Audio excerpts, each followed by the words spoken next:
salutations, everybody. Thanks for tuning in. I am Funeral Digger, the head mobster of Torch Gaming and the notorious Torch Mob. I appreciate you all turning in for the video today. The topic of today's video is going to be disbanding lobbies and what their effect has been on Call of Duty since they've been implemented.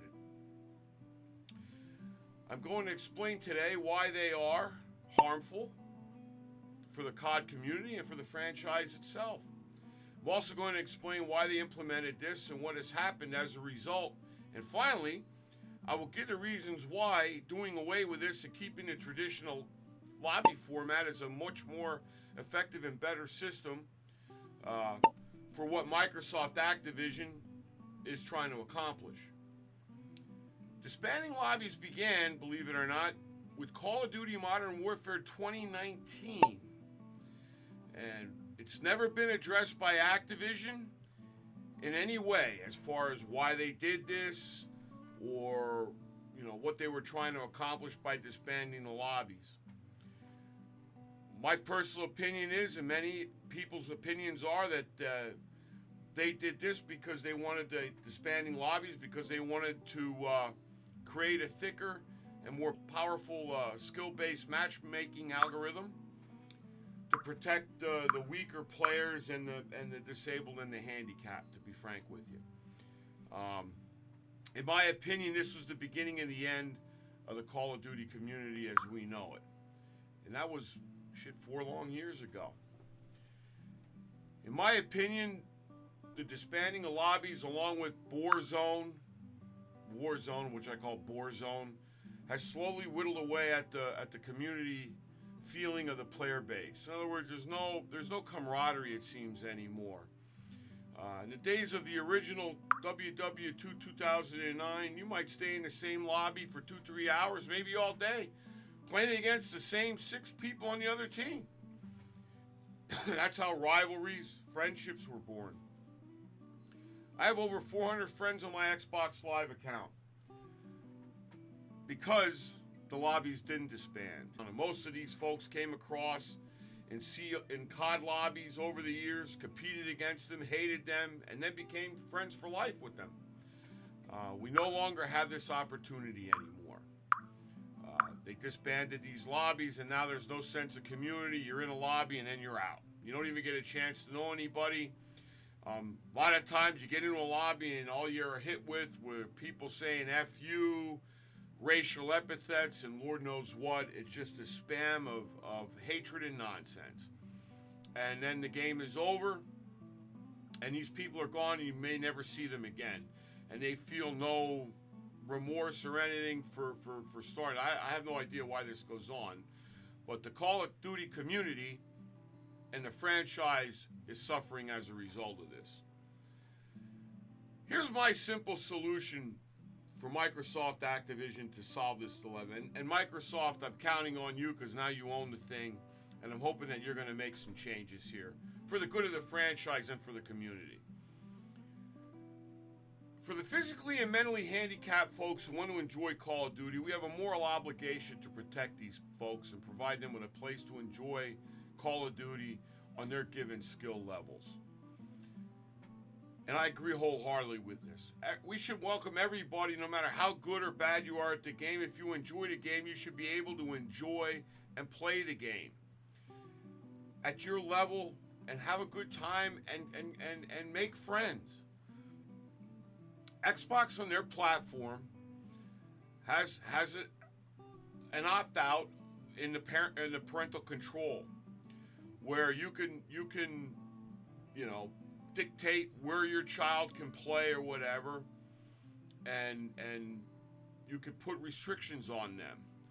You could do the same thing for this. And I know what you're going to say. Oh, Digger, what about the people that aren't handicapped in some way and opt in to these lobbies?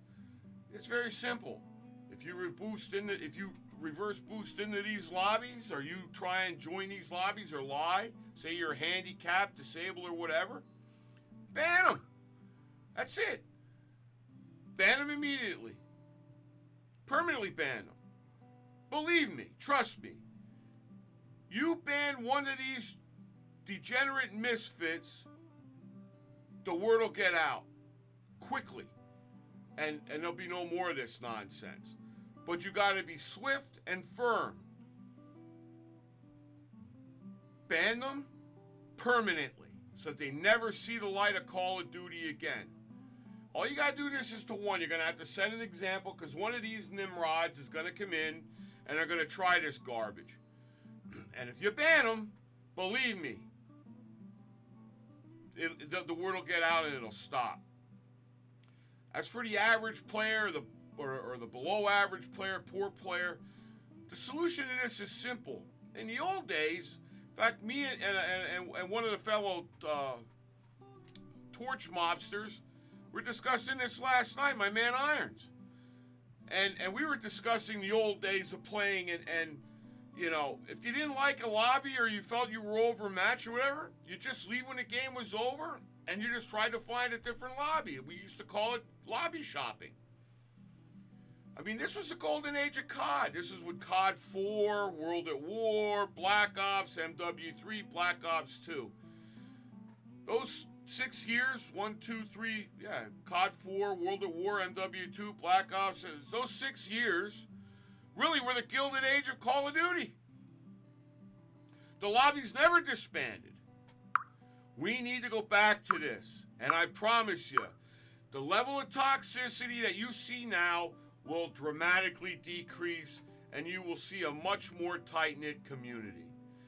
The Call of Duty community will be better off for it, as well as the Call of Duty franchise.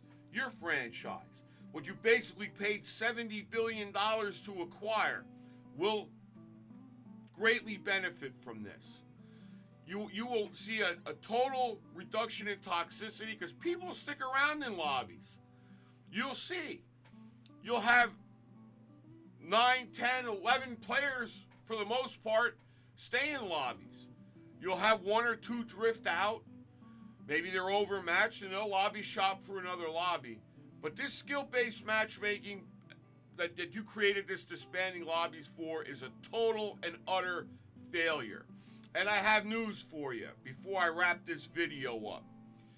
The people you are looking to protect are not being protected. You have people, prominent people that you invited out to COD Next. We all knew who they are. You had these degenerate misfits that reverse boosted into handicap lobbies to get a nuke with pistols and shipment. And are bragging about it. All right? I don't have to mention the clown's name. You know who he is, and I know who he is. And why are you using this guy as a promotional tool for your game? I have no idea. All these people, they're detrimental to your game. They bring no value. They're all frauds. They're all fakes. They don't even talk well of your game outside of when you give them the invites. Please put a stop to this noise. Put a stop to the disbanding of lobbies. Bring this community back together. It deserves it. The community deserves it. This proud franchise deserves it. I think it's what we're all asking for. And believe me, the average player or below average player, really like I am, I'm a 61-year-old guy playing this game. I'm never going to be the next scump. I just want to go on, have a good time, and enjoy myself playing the game I love. I don't need protection. If I'm in something that's too deep for me, I'll get out of the lobby. I'll find a lobby I can handle. Believe me, I'm a big boy. We all can. All right? For the good of the game, please, stop the disbanding of lobbies. All right, ladies and gentlemen, I'm sorry for the rant, but I really get passionate about this, and sort of, this pisses me off. Bring back the lobbies and stop the disbanding of lobbies, for the love of all things holy. Please, Microsoft, I have total faith in you. Do the right thing. All right, ladies and gentlemen, this wraps up my video today on disbanding lobbies. I really want to thank all of you for watching and ask that you please subscribe, hit the notification bell, the like button, and leave a message. You know I always respond to the messages, even if they're toxic. Please take a moment to drop a message. I really appreciate it. And I really appreciate all your support. And you can also find me Tuesday, Thursday, Saturdays, and Sundays on Twitch. Funeral Digger at Twitch. Check me out. You'll have a good time. Be a member of the Torch Mob. Once again, I'm the funeral digger. I'm leader of Torch Gaming and the infamous Torch Mob.